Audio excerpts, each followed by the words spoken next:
Going to be working with equivalent fractions. What an equivalent fraction is, it's a fraction that has the same value, so meaning that it's equal, but they look completely different. So there's different ways to do that. You can do that with images, number lines, and fraction bars. I'm going to show you how to do all three, but we're going to start with images. So these are circles. If I were to cut my circles in half, both of them, and shade in one half of it, I'm going to put one half because I know that one half is shaded. So my one half is shaded.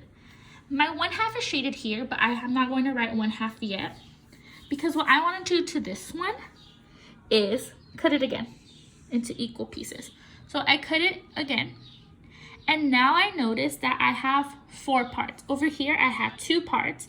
So 1 shaded and 2 parts in total. Here I have 2 shaded and 4 parts in total. So my fraction for this would be 2/4.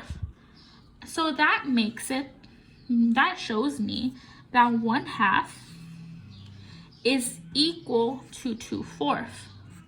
The reason for that is that this 1/2 is the same exact thing as this 2/4.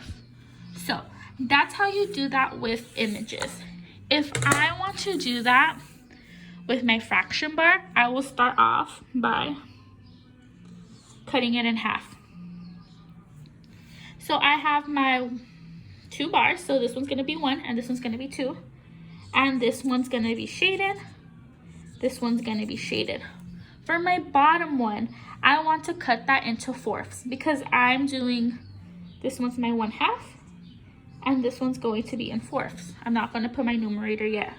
So I know I can cut it here and I can cut it here.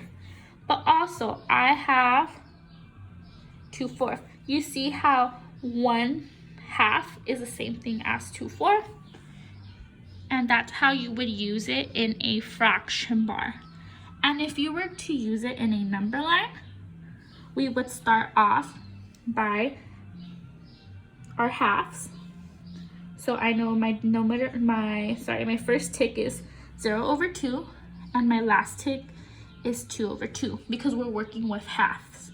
If I cut it in half, I know that that's 1/2 because it's 0/2, 1/2, 2 halves. And then if I'm working with fourths, I know that this one's 0/4 and I know that this is 4/4. I'm going to cut it here, and cut it here. If I go down my number line, I'm going to count. So 0/4, 1/4, 2/4, 3/4, and 4/4.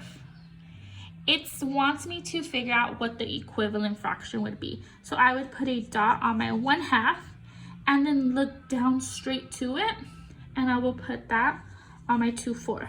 So this shows me that because my dot is at the same tick, I know that 1/2 and 2/4 are equal. So 1/2 is equal to 2/4. So they are equivalent.